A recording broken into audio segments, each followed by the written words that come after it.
Please subscribe, like and comment before listening to our news.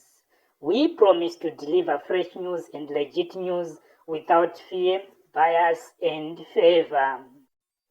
Today we take a deep dive into the latest album to be released this coming Sunday by none other than the gaffer extraterrestrial Winky D. Muimbi ane mukurumbira mune zvemimhanzi uyo anonzi Winky D ane zita rekuberekwa rinonzi Wallace Chirumiko anotarisirwa kuburitsa damba refu idzva rine zita rekuti Ghetto Class. Sezvo muimbi uyu haasati aburitsa zviri mugapu iri kune veruzhinji, ingorifungira mumwoyo rwendo rwembwa chairwo. Winky D anozivikanwa nekuva nehana yakasimba pamwe chete nevanoshanda navo, zvekuti hapana ane fungidziro yenziyo idzo dzichapakurwa musi wa31 December.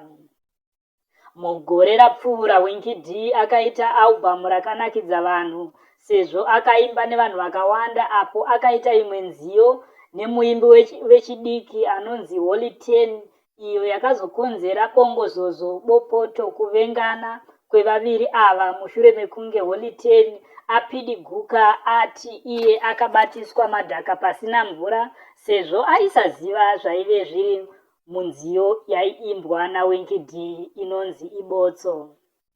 Tikatarisa gore rino vaimbi vakawanda vaburitsa mimhanzi asi haina kunyanya kuita mukurumbira, kusanganisira Freeman nemuimbi ane mukurumbira anonzi Prayzah. Gore rino Prayzah akaburitsa madamba refu maviri musi umwe chete, asi vanhu vachitarisa nziyo imwe chete iyo inonzi Chiremerera ndiyo yega yakakwanisa kuita mukurumbira.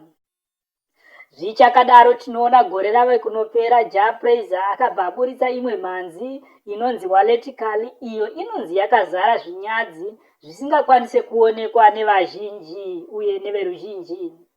Munziyo iyi Prayzah anoonekwa achificha naMadam Boss, izvo zvari kushoropodzwa nevanhu vazhinji kuti haaifanirwa kudaro sezvo vatsigiri vake vanobva munzvimbo dzakasiyana-siyana vari vemazera akasiyana-siyana, uyezve iye anotarisirwa kuva achiumba chimiro chenyika kwete kuita zvisina maturo. Nezuro paX iyo yaizivikanwa nekunzi Twitter, mumwe muimbi akamboita mukurumbira anonzi XQ aratidza kusimbisa basa raWinky D. XQ aratidza kuti haana daka apo ataura kuti Winky D igamba mune zvemimhanzi, uyezve ati mhanzi iri kuuya iyi igodza muto uyezve riri dapu raunanzva. Ataura iye kuti nziyo idzo dzakarongedzeka uyezve dzaratidza unyanzvi hwaWinky D pakubika mimhanzi. XQ ndemumwe wevaimbi vakatanga kudhara munguva iyo yaive ichiri kunetsa nziyo dzainzi dzeurban grooves.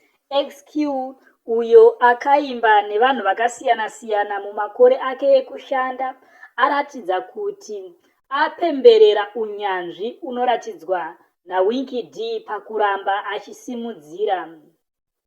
Pane vakaimba naXQ mumakore akadarika, vashomanane vasara vachiri kunetsa mumimhanzi, izvo zvinoratidza kuti XQ naWinky D, Maskiri nevamwe vakaita sana Pauline naNaroki vamiramira kuti varambe vachiburitsa mimhanzi.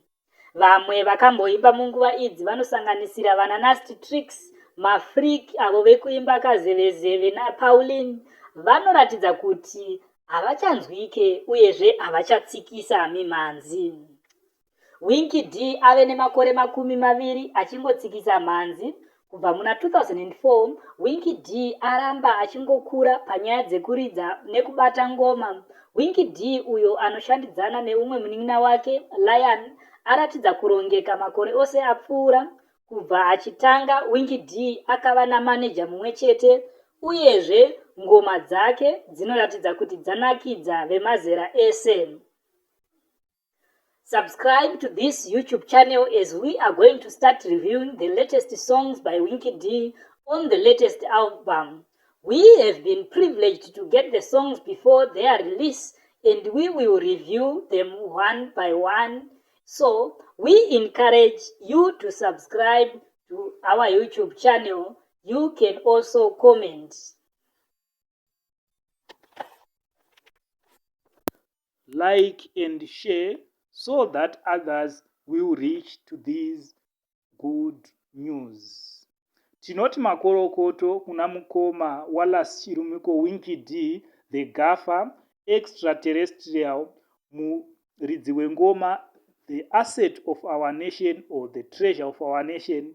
Murambe muine simba rekutsikisa mimwe mimhanzi, uyezve vana veZimbabwe vamirira kunzwa dapura unanzva riri mugapu ramakavabikira.